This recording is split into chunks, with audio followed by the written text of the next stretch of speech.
Ta-da! See? Aren't you both impressed? I don't think Lucian's impressed by anything other than his own mutterings and amusements. Scroll of Frozen Orb. Spinning orb that slowly travels to the target location and hovers there for 3 seconds, spraying ice spikes for 180 frost damage. Okay, that could be very useful in a pinch. Lucian, are you attempting to communicate with me? And if so, is your mind all right? Yes. No.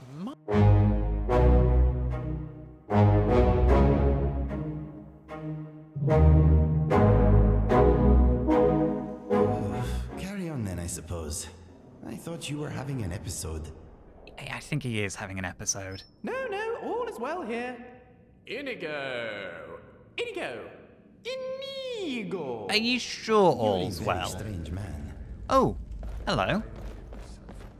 That's a curious looking bow and a curious looking sword. That looks Khajiit. I know I heard something. Oh.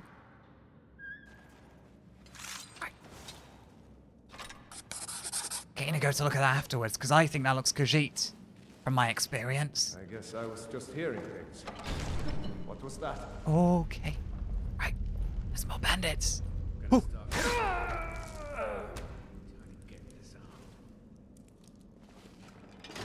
Now that's the real art. No rough stuff. I can hear yet more bandits. Let's grab those septims. Let's drag this guy out of the way. Come on. Oh god, it's heavy. A lot heavier than he looks. There we go. Is that... Oh, it's an Argonian skeleton. Right, let's deal with that.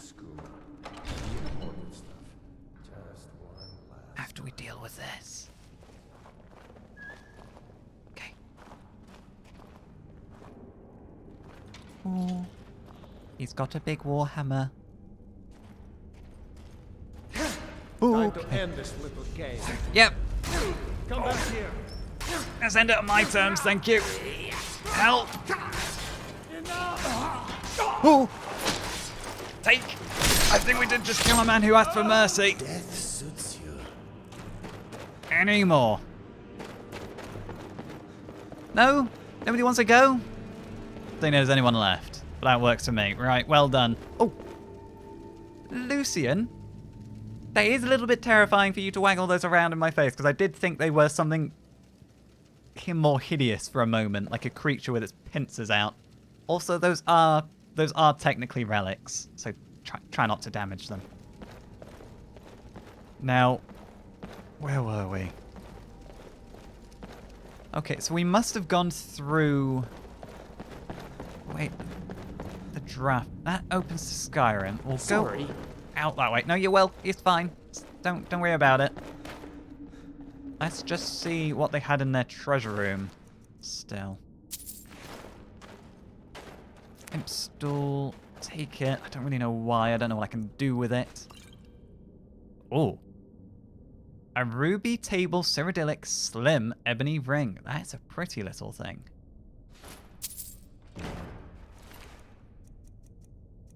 Take the lockpick and the septims. Right. Argonian skeleton. Not something you see in Skyrim in a Nordic ruin every day. A lunar steel mace. A strong box. Den Stagma's ring. Fire, frost, and lightning resistance increased by 30%. Okay, I'll have that, thank you. I'm putting that straight on. That's amazing. I know it doesn't really go around and get shared around, but that's amazing for me. Because I'm terrified. I'm not saying that you shouldn't be worried about those things. There's just only one ring. There's not a good way to spin that. I've taken the ring that's going to protect me rather than distribute it between the two of you. But it is a relic. I'm the relic hunter. This is probably why you don't joke around with me on our travels. Who on earth were you? And where's your tail? Malorus's knapsack. Malorus's journal. I just can't shake these fools. Everywhere I go, there is another one of them on my tail. I swear, if the Brotherhood were half as relentless, it would still be a plague upon Tamriel. It seems that I'm going to have to go full circle and return to the vault, where I found Ursine's Spear of the Hunter entombed away so many ages before. I stumbled upon a strange runic shrine on the largest mass of land in the marshes south of Solitude, some distance to the west of Dead Man's Respite. When I touched the stone, it began to glow, and a beam of light shone like a beacon. To the southeast of there, I travelled in that direction for what must have been 3 weeks, and never found anything out of the ordinary. Months later, I was in the Southlands near Helgen, and spotted what I swore were some snow elven ruins just south of Riverwood, and when I went to investigate, I discovered a small shrine that behaved in much the same way, glowing and projecting a light after touching it. This one pointed north, presumably towards the same place the first runestone was indicating. It had me intrigued, to say the least. It wasn't until almost a year later that I happened upon a third marker, which lay high above the dragon shrine at Mount Anthor. This one was Dwemer in nature, and when touched, light shone out from the eyes of the Dwemer bust there, just like the others. After that, there was a rumble in the earth. The light was pointing to the southwest, and so I aimed to triangulate where these lights might be pointing. When I marked my map, it revealed that the central location was likely the Silent Moon ruins, or someplace right near it. I wasted no time and began a long excavation into the Silent Moon's ruins. I hired some mercenaries for protection and a couple of diggers, and we delved deep, eventually finding a lost basement off one of the ruined tower sections where the metal hatch resided. The hatch opened easily, despite looking as if many had tried to pry the door open over the many decades it was here. Inside lay an ornate Daedric spear. I surmise that this vault had been built with the express intention of sealing the spear away, and involved the collective efforts of the Dwemer, the Snow Elves, and the Ancient Nords. I held on to the spear for some time until I lost it to a group of bandits. They continued to pursue me in an effort to find whatever else I might be hiding from them. No matter what I did, they kept finding me, probably due to the powers of the spear. My only remaining secret is the Codex, a grand book of ancient make which holds boundless knowledge. It seems that the more I travel and uncover, the more powerful it becomes. It isn't a spell tome per se. In fact, it behaves entirely unlike one. Instead, the book seems to relay knowledge of various subjects and imparts powers on a daily basis, depending on what is researched within its pages. You merely have to open a book and turn the page, and a new topic appears on the pages. It's really quite an astounding item. So it seems that I may be making my final stand. I have sealed away the Codex in the vault, which I discovered the spear in, and the doors have locked tight. All I can do now is wait. Looks like they got him in the end. So this Codex then is sealed beneath this hatch. And it sounds like we're going to need to find 3 monuments to get it open. And there was talk of a Daedric spear. You heard me reading it aloud. Where on earth are we going to find that? Who knows how long this gentleman's been down here? A while.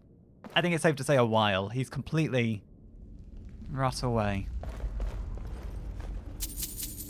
So who knows where the bandits and that spear ended up. I've definitely not seen a spear around here. I think it might have been a different group who moved on. Right, let's do our dig. Have a look at that greatsword as well. I'm sure. Are you having some kind of breakdown? No, I'm not having a breakdown. I'm breaking down these chunks of rock to find, fragments and things. Let's look at the sword. Right, Elder Branch. Venomous sap. Poison damage, which heals the wielder. More potent for successful stealth hits. Now that is an interesting bow. It is a branch at either end, woven together. I wonder how that was made. I imagine a Bosma was involved. And more cars. Tell me, gentlemen, that doesn't look like some kind of Khajiit symbol. We'd better not go using them. They're not ours to use. You okay, Inigo? A little hungry? I'm a little hungry as well. Come on, let's... Oh, no, we were going to go out the other way, just in case it led somewhere we weren't familiar with. It probably just leads to that door that we ignored before. However, we should rule it out, just in case there is something else we need to delve into. And maybe that spear really is here, but it seems unlikely.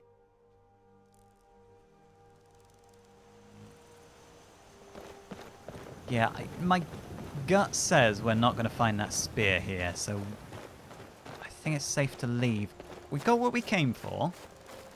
We found clues to quite an interesting codex, which I'm sure will have a place in a museum for, or maybe a place for ourselves, if it's going to impart knowledge.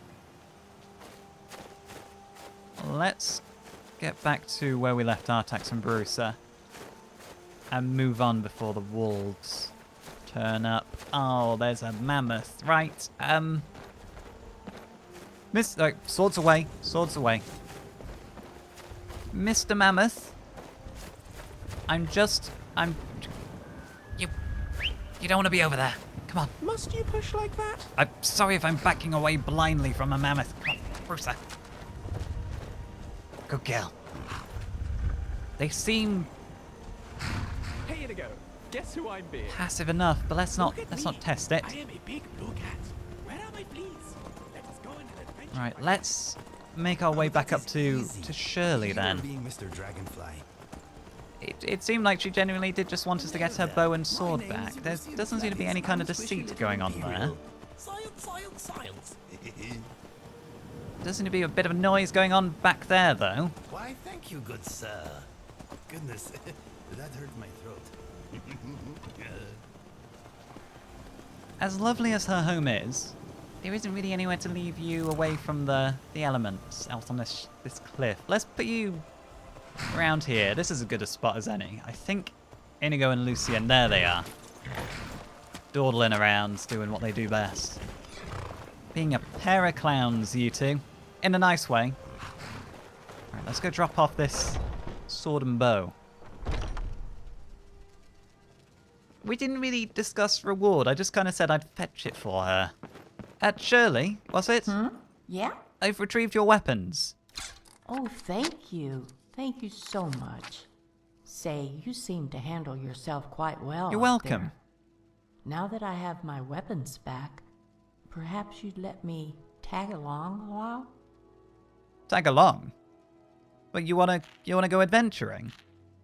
So excuse me if I sound surprised. You just, and I don't mean to be rude. It just looks like you're more the time of your life where you'd want to retire from adventuring. I mean, we've got an explorer society.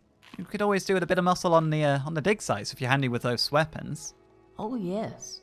I've been sitting here too long. I want to see Skyrim again. And since you're here, I can guess you have the urge for adventure and exploration too. Somewhat. Are you sure you can handle yourself? I do see you're holding an invisible piece of what I assume is bread, or maybe those sweet rolls with a confusing recipe. Oh, don't worry about that, dear. I have more experience than any 5 mercenaries you could find put together. I've forgotten more about fighting than they've ever even learned. I mean, that's quite a bold claim. There's basically 3 mercenaries in front of you here, and you're saying you're better than all 3 of us. You know what? As crazy as it sounds, as I say, we've got an explorer society. We're probably going to need a bit of muscle on the digs. If you're just looking for some laid-back adventure work, yeah, I don't really see why not. Wonderful. Let's get going. Brilliant. What should I call you? Shirley? Miss Barbarian? That's an awfully big sword for an awfully slight woman. How about you just call me Grandma? Grandma? Now that feels right. Does it? I don't know if it feels right, but I can call you Grandma Shirley if you like. Let's get to know each other a bit before we actually leave. We've kind of just rushed things through. All right. you got any good stories? Like, what sort of experience have you got? Oh, of course. I love to tell stories. Oh. A tragedy, a story of revenge, a story about a thief. You know what? These might be fireside stories. Let's tell you what, when we get to an inn or something like that and we've got to know each other a bit, you tell me these tales of yours. Okay. I got a couple of questions, perhaps. Okay. Tell me about the sword. Oh, well, first of all, what brings you to Skyrim? Are you a native to Skyrim? You don't sort of have a very Nordic accent. It's where the adventure is. That's... Well, it's a simplistic answer, but is there nothing more to it than that? Nope, that's it. And don't call me Shirley. Call me Grandma. Oh, I see what you did there. You got me, okay. Right, Grandma. Why Grandma? That doesn't seem necessarily healthy, but tell me about your sword. That seems very Khajiit to me. It is amazing, isn't it? It's surely something. I mean, it's surely something, not it's surely something. I've never really seen anything quite like it. And you might never again. What do you mean by that? It's not going to be a threat, is it? Well, I'm not much of a blacksmith. I learned enough to keep up my weapons and my armor, but I've always been interested in unique forges and weapons. The Sky Forge, for example. So, when I found Silent Moon's camp and the Lunar Forge, I kinda got obsessed. Oh, okay. Why, though? So we might be able to make more of those lunar weapons, because we found a couple of lunar weapons from that forge while we were there. We might be able to make more then. But why? Where's that interest come from? Well, because no one knew anything about it. People knew the name of the place, but not why it was called that. So is this a lunar forge weapon? That doesn't seem right. Yes, I expect that's why it was stolen. Okay. Those bandits were hoping to use my weapon to figure out how to use the forge. And how did you figure it out? Did you make it yourself? Patience, trial and error. It took years. I made weapons during the day, but they were all normal. Even at night, they were all normal. Even at night? I kind of assumed forging them under the moon would do it, but why? How do you do it? Well, that ended up being the key. In order to activate the Lunar Forge, I had to be using it at night, when both moons were out and visible right over the forge. Kind of makes sense when you think about it. One night, I happened to arrive just as both moons were leaving the opening over the forge. I could feel that it was, I don't know, awake. But I didn't have enough time to do anything that night. So what did you do? Wait another month for a new moon? I paid a mage to make a moon chart for me, so I'd know when I had another opportunity. And I was ready. I had all my materials, and as soon as the moons were in view and I felt the forge wake up, I made my weapon. And you made that great... It's truly an astonishing piece of work if you made it yourself. I was convinced it was a Khajiit weapon. Just an iron dagger. Oh. Oh wait, no, was that at first? And did it work with that iron dagger? Oh yes. I'll save you all the details of testing it, but I made a lot of weapons and tried them out. I found that I needed to use a metal with the iron. The more iron, the better. The weapon might be less quality, but it was more powerful. But only at night. Only at night when the moons were out.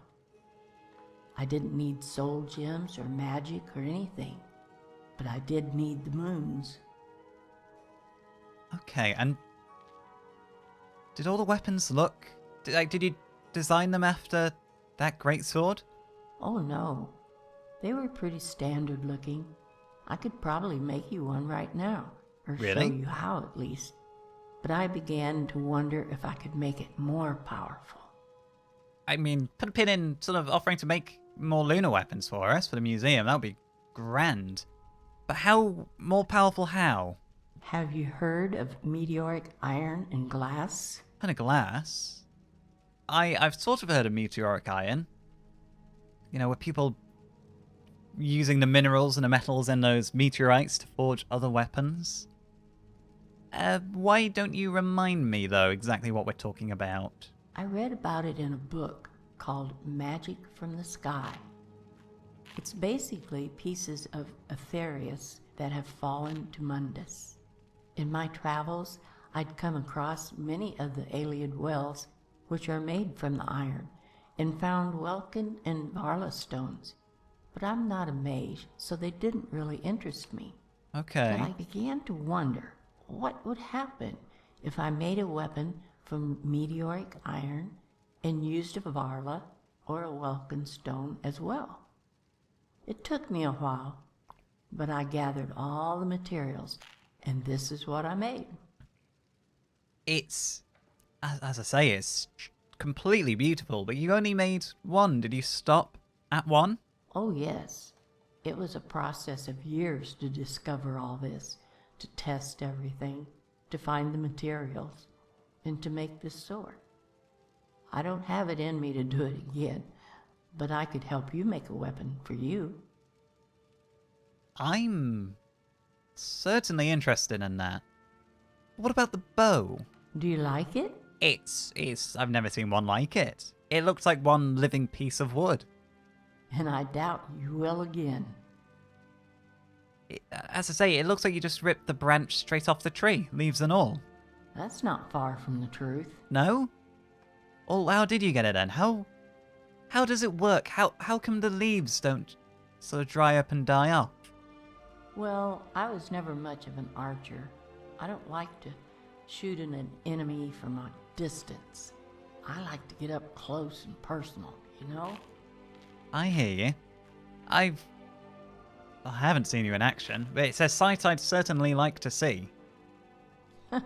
Right. Well, some time ago, I was contacted by a priestess. She and some other people who worshipped Kine at Eldergleam's sanctuary had been driven out by hag-ravens. What do the hag-ravens want? The Eldergleam?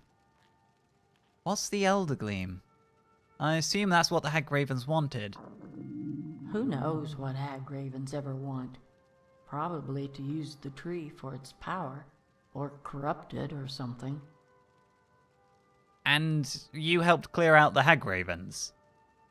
Yes, I did. I drove those beasts right out and let the people back in. But how did you get a bow? What happened next? Well, they said they didn't have anything to pay me, so they all prayed to the Eldergleam, and the Eldergleam decided to give me this. Wait, that's a branch from this Eldergleam, then? Yes, I think it's still alive, too. It blossoms sometimes and always smells green and fresh. And the best part is that it kind of knows what to do. Like I said, I was never a good archer, but this bow is easy to draw and the arrows seem to know where to go. And now with all these dragons about, Dragons? I'm really glad I have it. It's hard to charge something that's flying. Do you know something that I don't?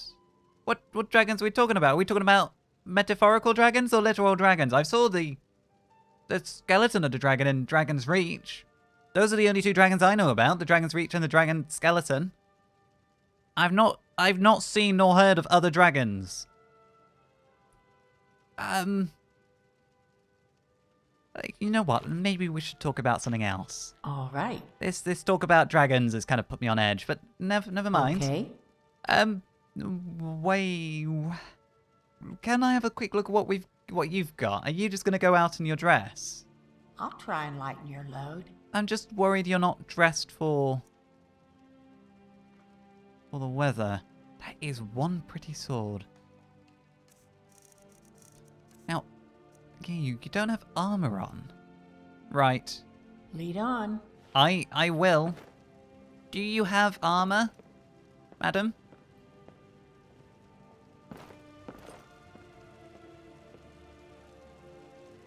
I guess I'll go down to the basement and get you some armor. Right, Shirley. Is there something on your mind? Yes, I've got your gear. My pockets aren't bottomless, you know. I often hear that women don't really have pockets in their dresses. It's a great source of contention for them. Here, what have I done with it? You have leather armor of the squire and leather braces of sure grip. Okay, you look a little bit more road ready. Do we have a spare cloak for you? I don't really. I can give you this sleek fur cloak. It might be a bit warm, but it's better than nothing. Let's keep moving. Yeah, we'll keep moving. Do you awfully mind? I know this is a big ask. We've only really just met, and I know you've agreed to come along with me, but we don't really know each other that well. If I took your letter opener of destiny, because I am... It doesn't look like much of a letter opener. Was this your first attempt in the Lunar Forge? Oh, careful, Lucian. Terribly Careful sorry. there.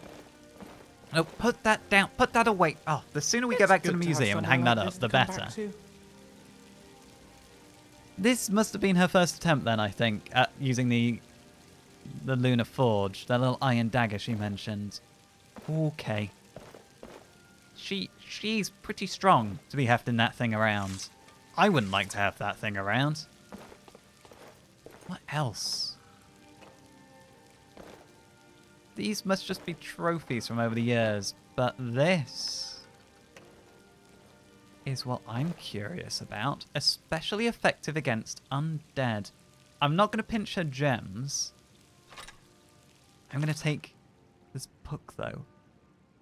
Before enduring the Imperial Simulacrum, was in the possession of Lord Darkworth, commander of the Knights of the Rose, the sworn protectors of Edwyr, King of Wayrest, came into the possession of Queen Morgaya of Firsthold, daughter of Queen Berenziah of Wayrest, the second wife of King Edwyr. Morgaya maintained that the sword was gifted to her by Lord Darkworth when she left Wayrest for Firsthold, but rumours persisted that it was stolen in defiance of the king, or in defiance of King Edwyr's daughter, Elisana, later Queen of Wayrest, used by King Rayman Carudil, husband of Morgaya, to quell the Firsthold revolt, bequeathed to Garanthir, son of Morgaya, when he became the king of Firsthold. Given to the adventurer Shirley in 4th Era 172 in profound gratitude for her help in guiding and protecting the Dumna refugees of Firsthold, seeking safe haven in Skyrim from the Thalmor Justicars of the 3rd Aldmeri Dominion. So what did you fight during the Great War? Oh, and a red mountain flower. Oh, we'll leave the red mountain flower there. Shirley? Hey. Hello, I just have a couple of things I wanted to ask. Okay. Oh, Oh, of course. I love to tell. All right. Okay. How much of the Great War do you remember? I was just reading that book over there with the sword, the rose, that said you helped Dumna refugees escape Thalmor persecution. Yes, I do. Did you fight? If you don't mind me asking, I know speaking about the war is sometimes not a subject people want to approach. I thought about it, but no, I didn't. You thought about it, but sort of what swayed you to not fight in the end then? I was already pretty old by that time, older than most soldiers. But more than that, being a soldier means fighting in ranks and taking orders from someone else. That's not my way. I'm not scared of battle, but I'm not going to have some idiot telling me how to fight. I'll let you and Inigo talk strategy then, because I'm not the sort of person who should really be telling anyone how to fight. So, what did you do then? I saw something about you helped Dumna refugees. I just kept doing what I always did, but I used my sword to help refugees escaping the war instead of just normal adventuring. That's very noble of you. Was it? It must have been quite dangerous. Oh yes, very dangerous. For anyone who got in my way. Oh, okay. Seriously though, it was terribly dangerous for everyone. Dominion soldiers were everywhere, especially chasing wood elves and high elves who didn't agree with them and were trying to get out of Somerset and Valenwood. Trying to force unity among their race, then. Did you have to fight many, or did you manage to sneak by? Yes, many of them. So many. But I'm still here, so you can guess how those fights turned out. I imagine they'd like to get their hands on me. As for the refugees, a lot of them couldn't afford my help normally. They had left almost everything behind. But I was in it for the adventure anyway. I probably did more traveling and saw more interesting things during those times than any other time in my life. And often they had some story, a bit of knowledge, or an old trinket, or something they would exchange for my services. And this is going to be a difficult question. Did everyone you helped escape? No, not everyone.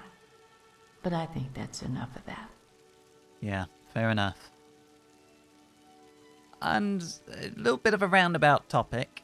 It's kind of on the subject of fighting and death. Why do Nords say, may you die with a sword in your hand? Is that about their honor? I'm assuming you're a Nord. You are quite tall. Because that's how you get to Sovngarde. Oh, yes. Glorious death. So you can't get to Sovngarde then unless you die in combat. What if you die peacefully in your beds after many glorious battles and victories? When I was young, I used to think that.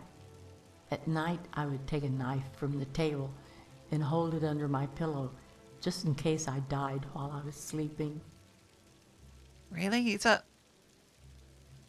It clearly can't mean that. It can't literally mean you've got to be holding a sword or some kind of bladed instrument. Not now. I mean, they probably mean that, but I expect even the most literal of Nords don't think it means you have to have a sword. I'm sure there are mages who died with a fireball spell in their hands, or maybe a brave chef who died with a ladle or a frying pan in his hands. And what do you think it means then?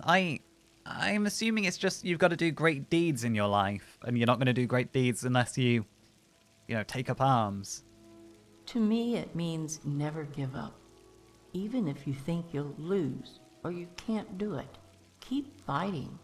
If you're going down, go down fighting, with a sword in your hands. They didn't get to Sovngarde because they won. They got there because they didn't give up. That's kind of beautiful, actually. I never really thought about it like that. You know what, Shirley? I think I'm going to enjoy having you along for the ride. And I hope so will my companions. We do have a couple of things to do, but we are generally heading back to the gallery, and we'll introduce you to Orion and the rest of our Explorer Society. Shall we find an adventure? Yes, we're off on an adventure. I just noticed this Warhammer at the back. Hammer of Ostracism. Creatures and people up to level 10 flee from combat. I don't think we really need that. Let's leave that behind. Right, are you prepared to go, Shirley? I assume you are. We're going to have to get you... I mean, the enchantment in your armor is good, don't get me wrong. But it's a little... Well, you are a Nord. I was going to say it's a little drafty, but you Nords don't really seem bothered by the drafts. And I suppose as well, we might want to collect that item I saw before. Call Shirley. You can use this horn to summon Shirley to your position. To use it, simply select it in your inventory, or use the power added to your magic menu. The Grand Kit. Oh, hello, Shirley. Watch out. You mean watch out? You ran into me. You're gonna be as bad as Lucian, I bet. This outfit. I'm alright to take it, am I? Just gonna try it on. Okay, yep, that's... Well, I don't know about ugly, but it's certainly not for me.